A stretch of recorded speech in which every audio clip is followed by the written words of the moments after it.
తెలంగాణ ప్రజలకు కూడా ఒకటి అప్పీల్ చేస్తా ఉన్నాం. ఇక్కడ ఎవరితో కుమ్మక్కు అవుతున్నారో దయచేసి అర్థం చేసుకోండి. అమృత్ కుంభకోణంలో రేవంత్ రెడ్డి గారి బావమరిది వ్యవహారం ఉండి కూడా రేవంత్ రెడ్డిని కాపాడుతున్నది కేంద్ర ప్రభుత్వం. ఆర్ఆర్ ట్యాక్స్ అని చెప్పి స్వయంగా ప్రధానమంత్రి ఆరోపణ చేసి ఇక్కడ బిల్డర్ల దగ్గర 200 రూపాయలు స్క్వేర్ ఫీట్ కి వసూలు చేస్తున్నా ఇప్పటి వరకు ఉల్కకుండా పలకకుండా ఉన్నది కేంద్ర ప్రభుత్వం. అట్లాగే సివిల్ సప్లై స్కామ్ లో ఈ ప్రభుత్వాన్ని కాంగ్రెస్ ను కాపాడుతున్నది కేంద్ర ప్రభుత్వం. సెంట్రల్ ఎంపవర్డ్ కమిటీ రికమెండేషన్ ఇచ్చిన తర్వాత కూడా మీరు వెంటనే ఈ ఫైనాన్షియల్ ఫ్రాడ్ ను సెంట్రల్ యూనివర్సిటీ కంచెగచ్చిబౌలి భూముల్లో చర్య తీసుకోండి అని ఎంపవర్డ్ కమిటీ చెప్పిన తర్వాత కూడా ఇప్పటికీ ఉలకకుండా పలకకుండా ఉన్నది కేంద్ర ప్రభుత్వం. మరి ఈ రోజు ఈ విషయంలోనన్నా నేషనల్ హెరాల్డ్ విషయంలోనన్నా స్పందిస్తారో లేదో మేము కూడా చూస్తాం. ఒక నెల రోజులు ఎదురు చూస్తాం.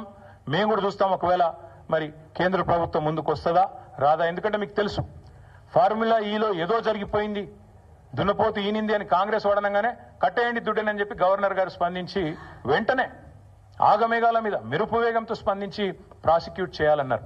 మేము కూడా కలుస్తాం గవర్నర్ గారిని, ప్రాసిక్యూట్ చేయండి ముఖ్యమంత్రి గారిని అని అడుగుతాం. తప్పకుండా ముఖ్యమంత్రి గారు ప్రాసిక్యూట్ కావాల్సిందే, ఆయన ప్రజాక్షేత్రంలో దోషిగా నిలబడవలసిందే, చేసిన తప్పులకు తప్పకుండా శిక్ష అనుభవించాల్సిందే. అట్లాగే ఇంకొక మాట కూడా చెప్తా ఉన్నాం, ఒకవేళ కేంద్ర ప్రభుత్వం కూడా స్పందించక బీజేపీ కూడా ఒక రక్షణ కవచం మాదిరిగా ఏదైతే ఇన్ని రోజులు రేవంత్ రెడ్డి గారిని కాపాడుతూ వస్తున్నదో మరి తప్పకుండా ఒకవేళ వారు స్పందించకపోతే నెల రోజుల తర్వాత పార్టీలో మేము కూడా కూర్చుని కార్యాచరణ ఏం చేయాలో తీసుకుంటాం. ప్రజాక్షేత్రంలో అవసరమైతే తప్పకుండా ఈ ముఖ్యమంత్రి గారిని అదేవిధంగా ఆయనను ఒక కవచ కుండలాల మాదిరిగా కాపాడుతున్న బీజేపీని కేంద్ర ప్రభుత్వానికి కూడా ప్రజల ముందు ఎండగడతామని చెబుతూ ఇక చివరిగా నేను చెప్పేది ఒకటే, మొన్ననే పాలమూరులో సిబిఐ దర్యాప్తు అక్కర్లేదు, పాలమూరులో అవినీతి ఏం జరగలేదు పాలమూరు రంగారెడ్డి ప్రాజెక్టులో అని చెప్పి స్పష్టంగా సుప్రీంకోర్టు తీర్పిచ్చింది. ఇంకొక వైపు సొంత పార్టీ ఎమ్మెల్యేలు 30% కమిషన్లు లేందే ఇక్కడ ఏ పని జరగదు అని సొంత పార్టీ ఎమ్మెల్యేలే కుండలు బద్దలు కొడుతున్నారు.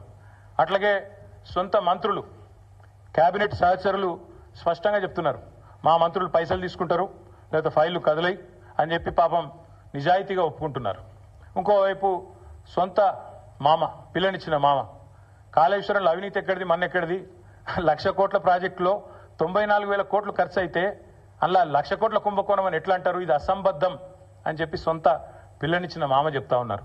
కాబట్టి ఫ్రస్ట్రేషన్లో రేవంత్ రెడ్డి గారు ఏవేవో చేస్తుంటారు, ఏవేవో లీకులు ఇచ్చి ఏదో రకంగా మీడియా మేనేజ్మెంట్ చేసి నేషనల్ హెరాల్డ్ కేసులో ఛార్జ్ షీట్లో పేరు వచ్చినా కొన్ని పత్రికలు అయితే రాయలేదు. మాకు చాలా ఆశ్చర్యంగా ఉంది, ఎంత బాగా కవర్ చేసుకుంటూ వస్తున్నారంటే రేవంత్ రెడ్డి గారిని చాలా ఆశ్చర్యంగా ఉంది. ఇట్లా కూడా చేయొచ్చా అని.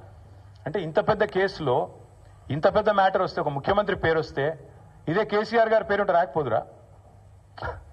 ఇదే కేసీఆర్ గారి పేరుంటే కోతికి కొబ్బరి చిప్ప దొరికినట్టు కొంతమంది సంబరాలు చేసుకుంటూ పేపర్ల నిండా తాటికాయంత అక్షరాలతో రాసేటోళ్ళు ఇలా రేవంత్